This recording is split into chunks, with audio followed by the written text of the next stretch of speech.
Today we're here with the founder of Swiss, Dr. Ken. Thanks for being here. Thank you. What we're going to be talking about today, the incline preacher curl. Yes. Most people think, bench press, a lot of common room for error, squatting, a lot of common room for error. How can you really screw up a preacher bench curl? Well, it's not screwing it up, but what you do is you actually increase the risk with actually virtually no benefit. Okay. So I'm going to show you a style that will help develop the arms maximally, but also decrease your risk tremendously. Now, setting up a preacher curl is pretty standard. We've read this in every Muscle Mag magazine since 1950. You sit down on the bench, fists up, right underneath the armpit. You're right. You're hanging over. Right. Bars in your hands.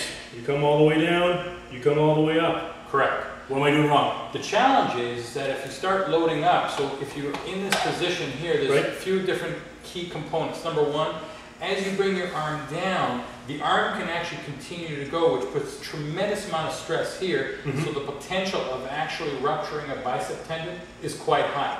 Okay. The second thing is because the neck and the upper back are in a flexed position. I feel pretty hunched over right now. You're very hunched over, and as you really strain, especially if you're using a lot of weight, you increase the risk of a disc herniation between 2 and 4 times in the neck or in the upper back. And in fact, this exercise in this style ended 2 professional bodybuilders' careers because they herniated disc in their neck and in their upper back. So neck injury caused from bicep activity. Right, so you're in that position and you put a lot of stress and then bang, it pops. Okay. So common mistakes right now is that this is too high. Correct.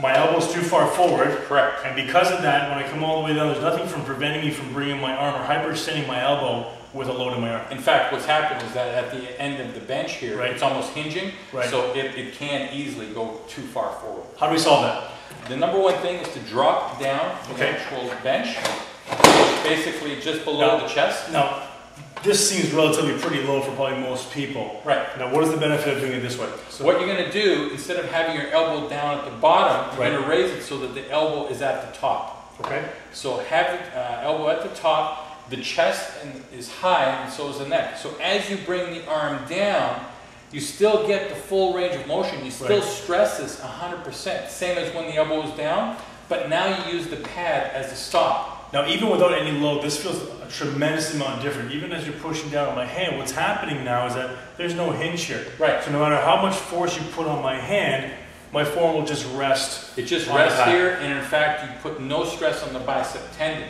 So when you initiate the actual contraction, there's a decreased stress in here because it's not loaded all the way through the whole bicep tendon structure. And as you bring it up to here just before gravity hits, because you're in this position and on. And you see a lot of people either whether be using too much weight, they get into this position, they come up all the way up, but unfortunately because we're working with gravity with free weights here, from here to here there's really very little work to no work on the biceps because there's nothing pulling down. Correct. So this is one of the exercises you can actually do a partial motion. In fact, it's more beneficial for the development of the bicep. Awesome. Thank you very much. Thank you. Thanks a lot.